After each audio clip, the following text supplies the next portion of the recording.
नगर परिषद निवडणुकीचं बिगुल वाजतात चाकणमध्ये राजकीय वातावरण तापलंय। उमेदवारीसाठी इच्छुकांनी तयारीचा धडाका लावत जनसंपर्क मोहिमा सुरू केल्यात। चहाच्या टपरीपासून बाजारपेठेपर्यंत गल्लीबोळांपासून चौकात निवडणुकीच्या चर्चांना उधाण आलंय। शिवसेना दोन्ही गट, भारतीय जनता पक्ष, राष्ट्रवादी काँग्रेस दोन्ही गट आणि काँग्रेस यांनी उमेदवार निवडीसाठी हालचालींना वेग दिलाय। चाकण नगर परिषद स्थापन झाल्यानंतर होणारी ही दुसरीच निवडणूक असल्यानं सगळ्यांचा उत्साह गगनाला भिडलाय। नमस्कार, मी सारिका। मागच्या काळात चाकण शहरात काही प्रमाणात विकास कामं झाली। पाणी, अतिक्रमण, सांडपाणी प्रक्रिया, वाहतूक कोंडी, कचरा व्यवस्थापन हे प्रश्न अजूनही जैसे थे असल्यानं नागरिकांमध्ये चीड आहे। त्यातच निवडणुकांचा कार्यक्रम जाहीर झाला आणि चाकण नगर परिषदेच्या होणाऱ्या निवडणूक कार्यक्रम जाहीर झाल्यानंतर चाकणमध्ये अनेक दिग्गज आणि मातब्बर उमेदवारांनी आपल्या प्रचाराच्या कामाला वेग दिलाय। सोशल मीडियावर सुद्धा प्रचाराचा धुरळा उडवला जातोय। यंदा उमेदवारी आपल्या पदरात पडावी म्हणून अधिकृत उमेदवारीसाठी बऱ्याच कार्यकर्त्यांनी वरिष्ठांकडे जोरदार फिल्डिंग सुद्धा लावली आहे। त्यातच इच्छुकांची संख्या लक्षणीय असल्यानं उमेदवारी देण्यासाठी वरिष्ठांची डोकेडुखी वाढल्याचं इथं दिसतंय। त्यामुळे आपल्याला मतदारांना आकर्षित करण्यासाठी इच्छुक उमेदवारांकडून देवदर्शन, भेटीगाठी, यात्रा, सहली अशा कार्यक्रमांची मेजवानी दिली जाते। सर्वच राजकीय पक्षांसह अनेक अपक्ष उमेदवारांसह निवडणूक रिंगणात उतरणाऱ्यांची संख्या ही लक्षणीय आहे। चाकण नगर परिषदेसाठी यावेळी नगराध्यक्ष पद हे सर्वसाधारण महिला प्रवर्गासाठी राखीव आहे। शिवसेना दोन्ही गट आणि राष्ट्रवादी काँग्रेस दोन्ही गट, भाजप आणि काँग्रेस या राष्ट्रीय पक्षांकडे अधिकृत उमेदवारीसाठी कार्यकर्ते फिल्डिंग लावून आहेत।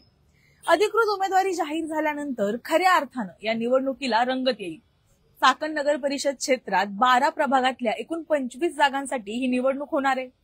या निवडणुकीत 17,262 पुरुष, 15,862 महिला आणि एक इतर असे एकूण 33,125 मतदार मतदानाचा हक्क बजावणार आहेत।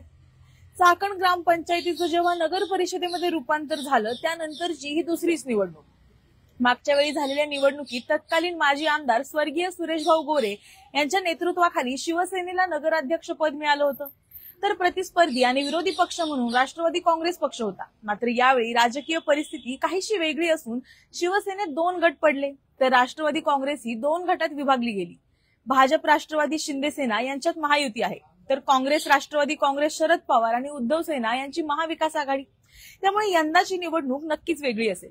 त्यातच चाकण नगर परिषदेसाठी माजी आमदार दिलीप मोहिते पाटील यांनी भाजपला सोबत घेऊन निवडणुकीत उतरण्याची घोषणा केली, पण विद्यमान आमदार बाबाजी काळे यांनी आपली भूमिका अजूनही स्पष्ट केली नसल्यानं उद्धव सेनेच्या कार्यकर्त्यांमध्ये मात्र संभ्रम निर्माण झालाय। त्यातच काँग्रेसनं आता स्वबळावर नगराध्यक्ष पदावर लढण्याची तयारी सुद्धा केली आहे आणि शिंदेसेना सुद्धा स्वतंत्र लढणार असल्याचं स्पष्ट झालंय। सध्या तरी लढत राष्ट्रवादी काँग्रेस, अजित पवार पक्ष आणि शिंदेसेना यांच्याच महायुतीत होण्याची शक्यता आहे। पण महायुती जरी एकत्र लढली तरी सुद्धा चाकण शहरात सर्वच राजकीय पक्षांकडे इच्छुक उमेदवारांची संख्या ही जास्त असल्यानं सर्वच पक्षांना बंडखोरीचा धोका निर्माण होऊ शकतो असा अंदाज आहे। चाकणला यावेळी नगरसेवक आणि प्रभाग यांच्यात वाढ झाल्यानं 12 प्रभागात 25 नगरसेवक आणि 1 नगराध्यक्ष यांच्यासोबत 14 महिला आणि 12 पुरुष नगरसेवक अशी रचना आहे। सध्या चाकणमध्ये वाहणारे वारे बघता नगर परिषदेवर कोणाचा झेंडा फडकणार हे सांगणं तसं कठीण आहे।